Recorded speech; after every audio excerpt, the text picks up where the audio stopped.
Yeah. Well, hi everybody. I think we're live officially. Welcome to the Virgin Authors Show. We are three friends bonded by our love of writing and creating a place where authors can find community and support. I'm Jana Vandelar. Hi, everyone. I'm Mandy McGuire. Welcome to the show. Hi, I'm Lyssa and I'm excited to introduce our guest today.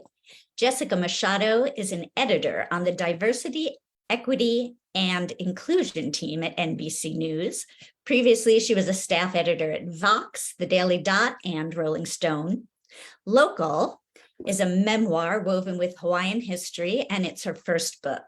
Oh. I met Jessica when she came home to Honolulu last January for a book event, and I was intrigued by how her deeply personal memoir incorporated so much history and opens a wider discussion about tradition and fitting in.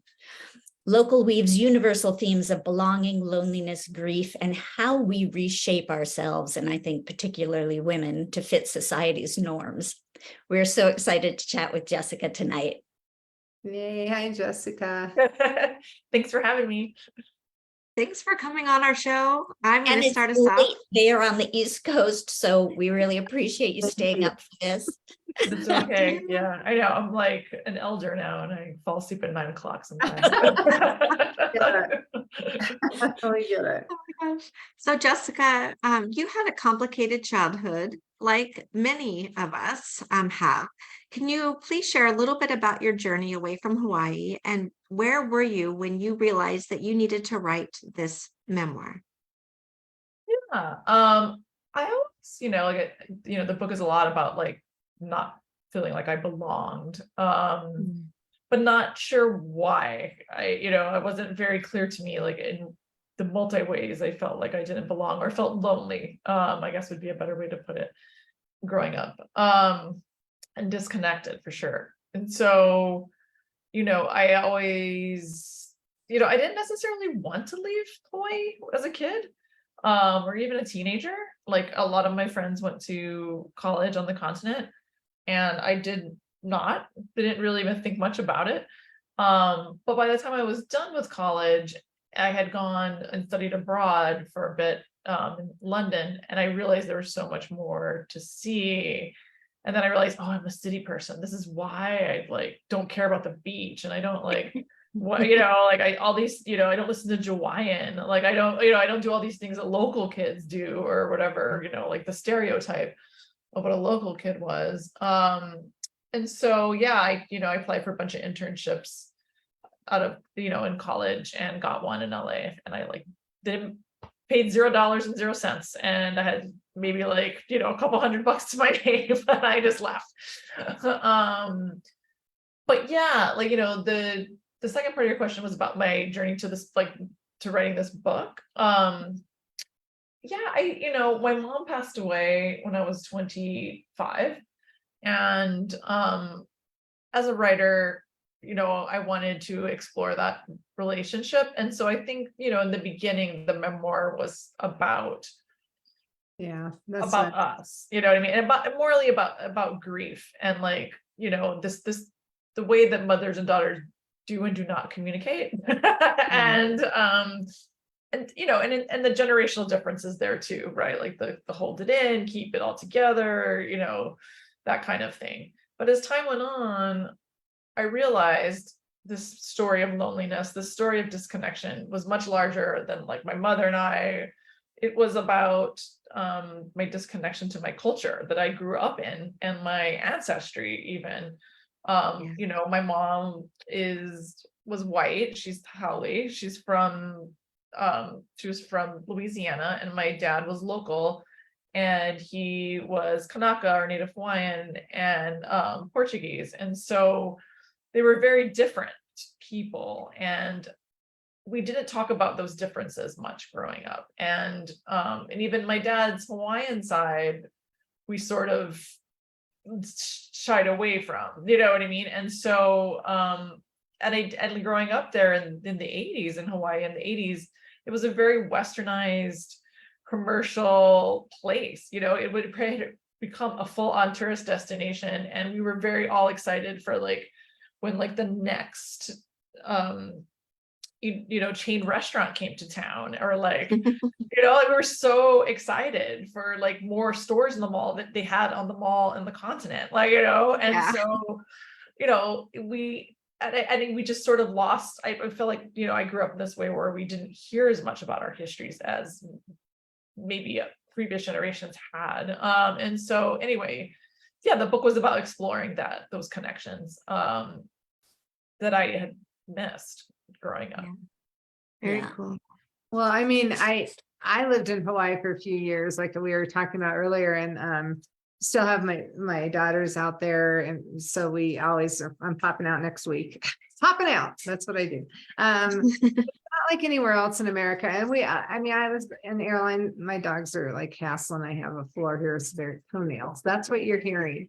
I'm sorry, but we loved it. My husband and I, that was always our place. We brought all the kids there forever. And, we just loved it. It's just such a spiritual vibe to me, and a peace somehow to me personally. But I think when I actually lived there full time, before we just kind of had a condo in Maui and stuff, but when I lived there full time, it was a disconnect, and it took me years and I'm really nice.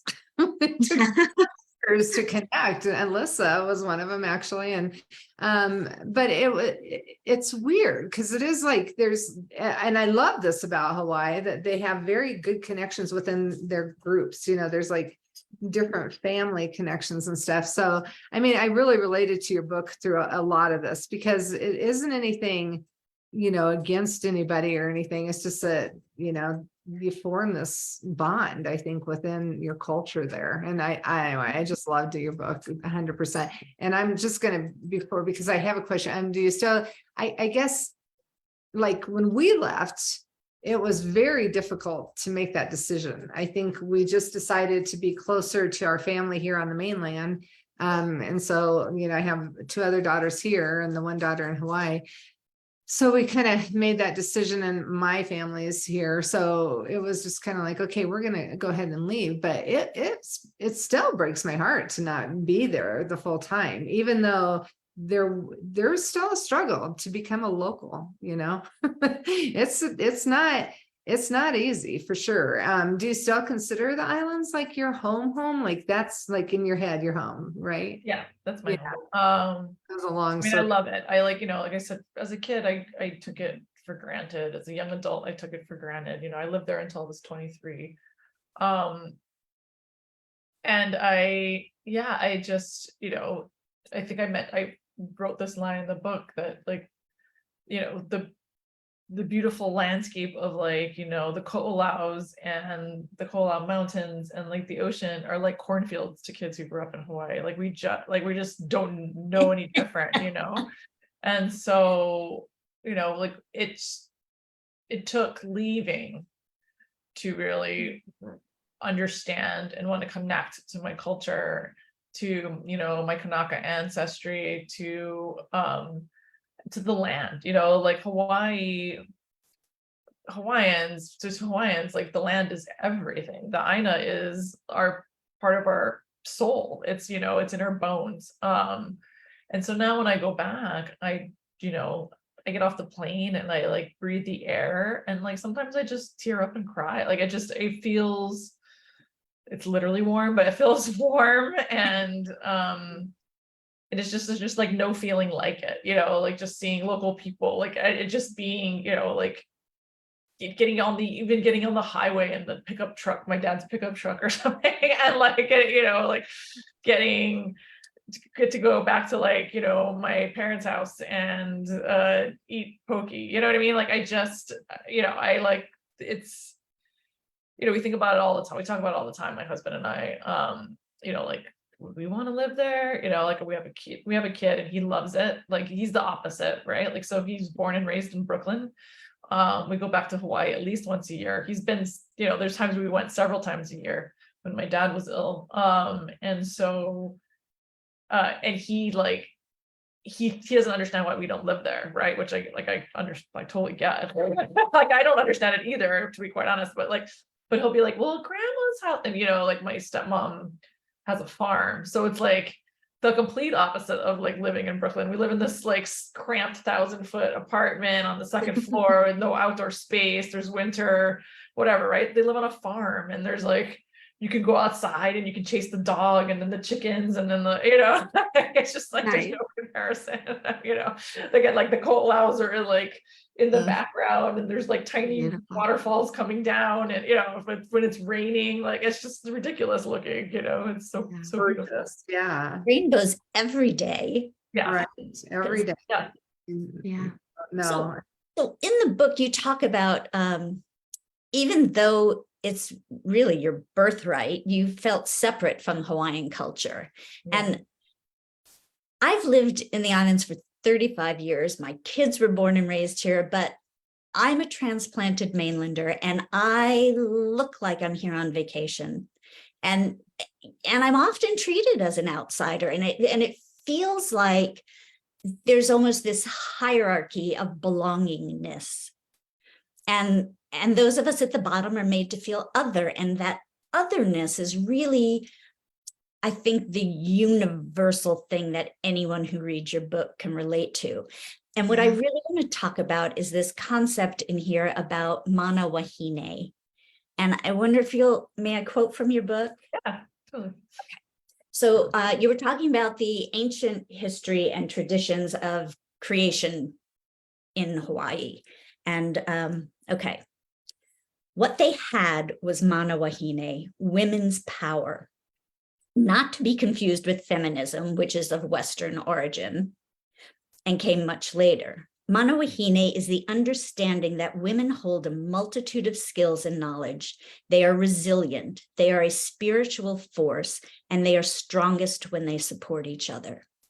And I feel like that is kind of, I want you to, I wrote that quote in the back of my journal because it's a theme that's kind of weaving through all these different aspects of my life right now. And it's kind of what, Mandy and Jana and I tried to do with this, is to lift up other writers and nothing against men. It's but okay. You could have something against men. It's a little more spiritual, and it's just different when there aren't any men in the group with us, and we lift each other up and we understand each other's struggles. And I was just so pleased that you wove that whole thing in there. Yeah. So I guess I just wanted you to talk a little bit more about it. Yeah, please. Yeah. I think, yes. Yeah. I think, and mana wahine, like it doesn't mean like you have these perfect symbiotic relationships with women and like, that I think it's your ohana, your family, the wahine that support you are like, not just like blood relatives, and not just who you're stuck with, sort of. It's like, it's you find that community, right? And you recognize who is your support and who can support, who you support too, and there's great power in it. And I think like in Hawaiian mo'olelo, Hawaiian stories, a lot of the akua or gods were women, and so they, like there was Mahina, who was like the akua of the moon, and Pele is the one we're most familiar with, who is like our creation goddess, who's she is the volcano, right, that created Hawaii.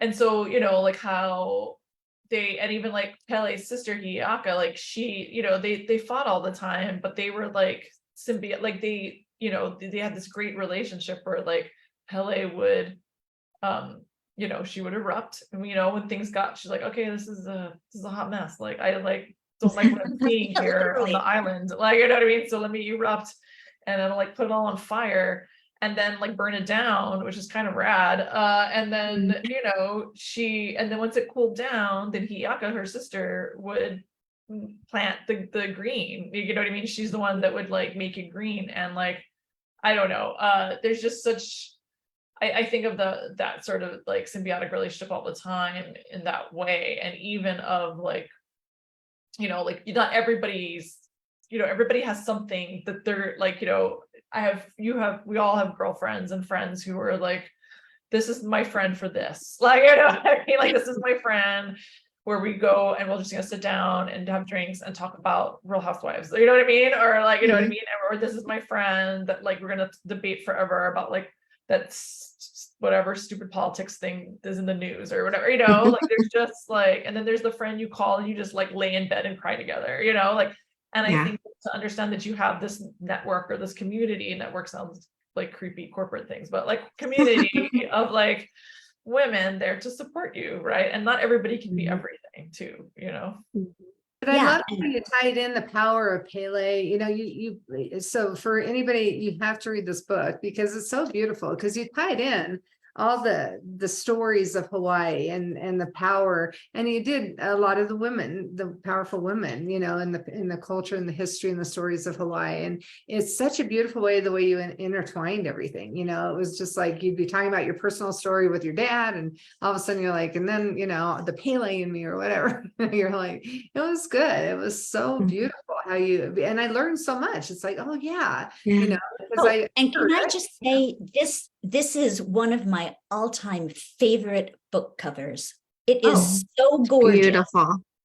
Yeah. Look at that. Yeah, they nailed it on the first try. Outline of the face in here. Wow. I have the blur. They like everybody told me, I told them like, no, I got it like right away. They're like, what? Like I know so many authors who like hated their book covers or like, and they had to go back and fight for them to get changed, and like many drafts, and mine looked like that pretty much from the beginning. All I said was like, can you add the curly bang?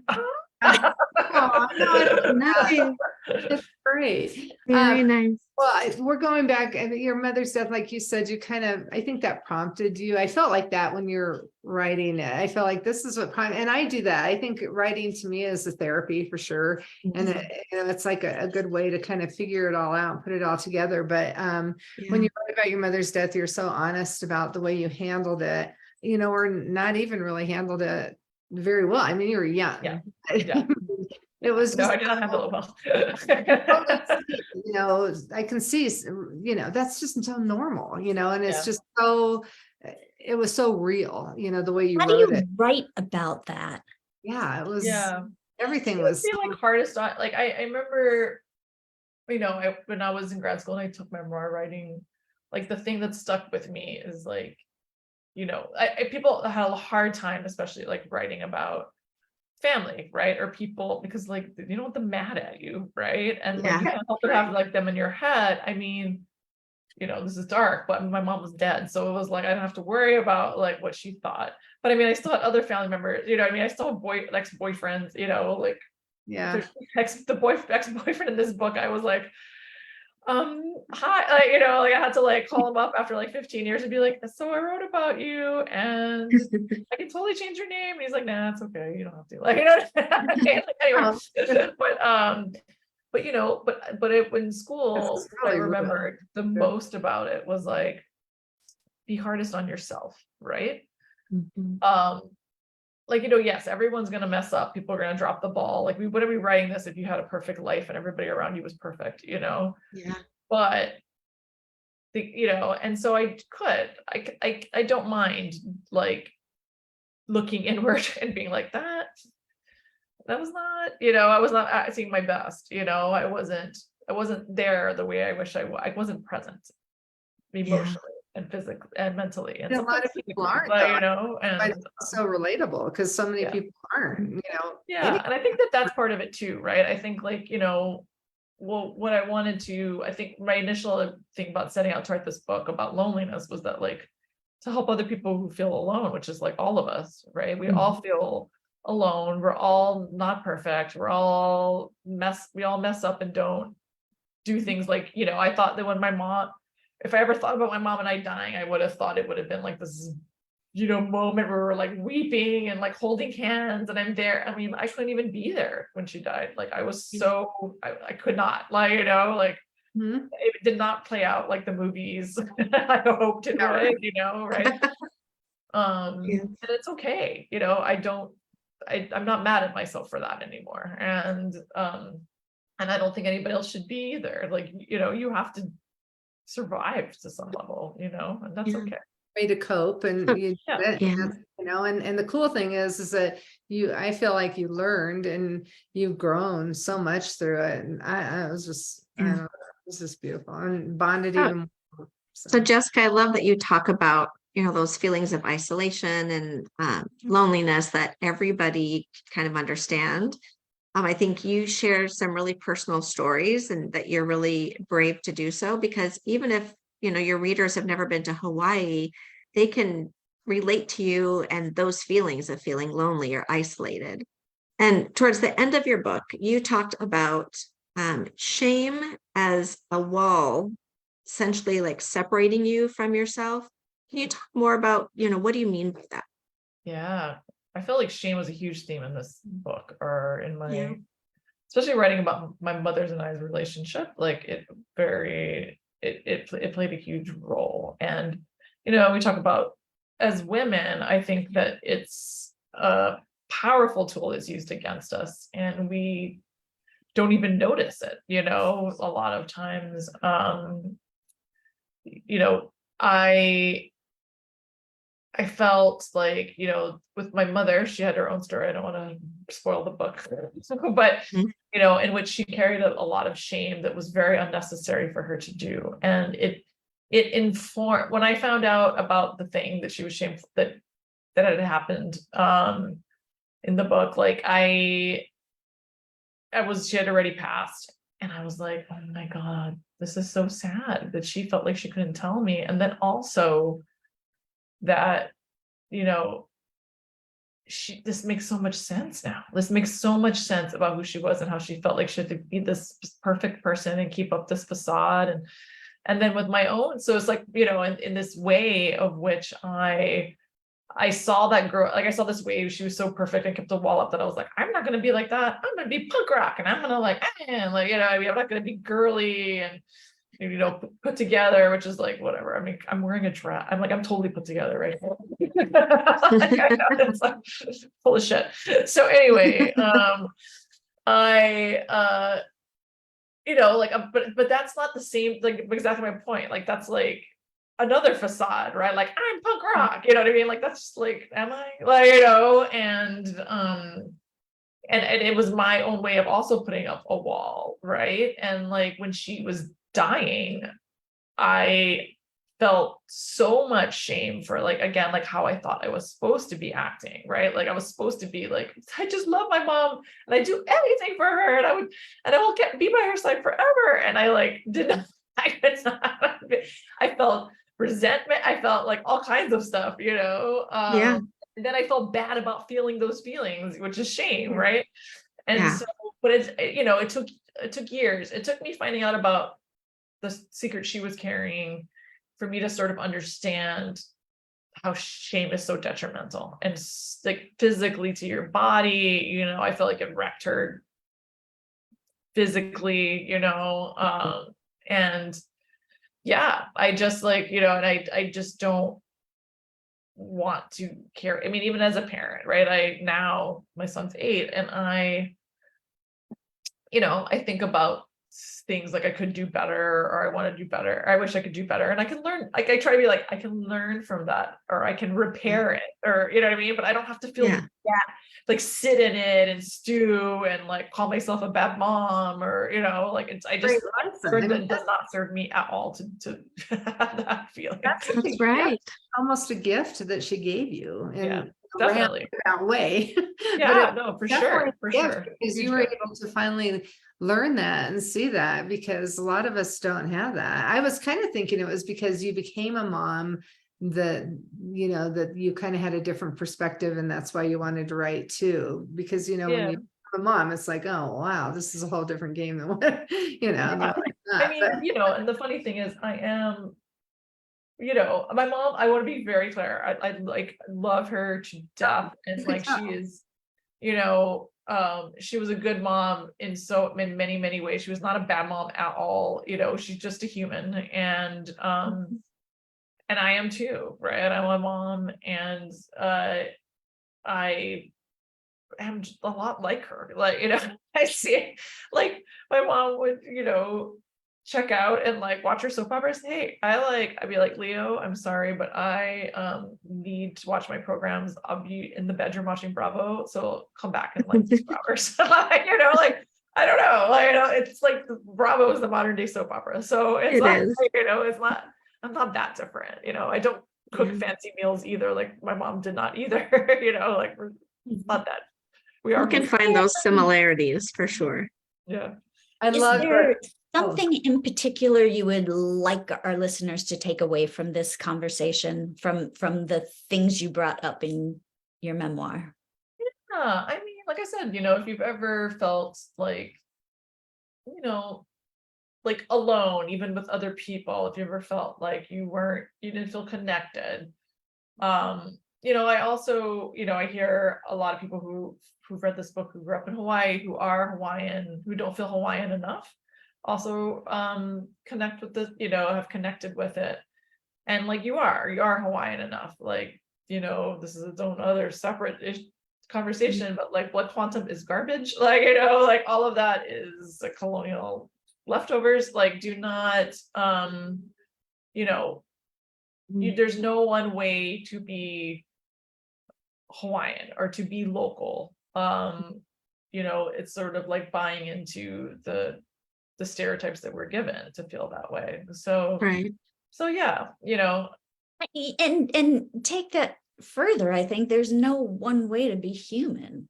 yeah, We just no, all are who we are. yeah. And that shame is such a waste of energy. If we can, I mean, like you said, if you can use it, if you can learn from it, yeah, but stewing in it. Yeah, and I'm proud of you for catching on so young. I'm sorry, but that's because Yes. I'm always good at it, but sometimes, you yes. guys, I have to say we're almost out of time. This book, and I'm so sorry because I blurred my background, but local. So, and I listened to the audio, and I was telling the girls earlier, it is almost like a melody because it's so much Hawaiian language that's just beautifully. Oh, it's just a beauty. I rarely, you get that much out of an audio, but the audio book is excellent too. So, if you want to listen in the car and just get into the Hawaiian vibe, it's amazing. So kudos, Jessica, and thank you so much for being with us. I mean, especially thank you. on the Thanks for East having me. Coast. You're our hero. Yeah. No, thank you. The Virgin authors will be in Seattle for the PNWA conference coming up in just a couple of weeks. And we're going to meet up with a bunch of our writing buddies and look forward to connecting with anybody else of you who is going to be there. Just come find us. We will be back on the third Thursday in October with author, editor, playwright, and force of nature, Amy Ferris. Plus publishing powerhouse Brooke Warner here together to talk about Amy's new book, Mighty Gorgeous. Please join us.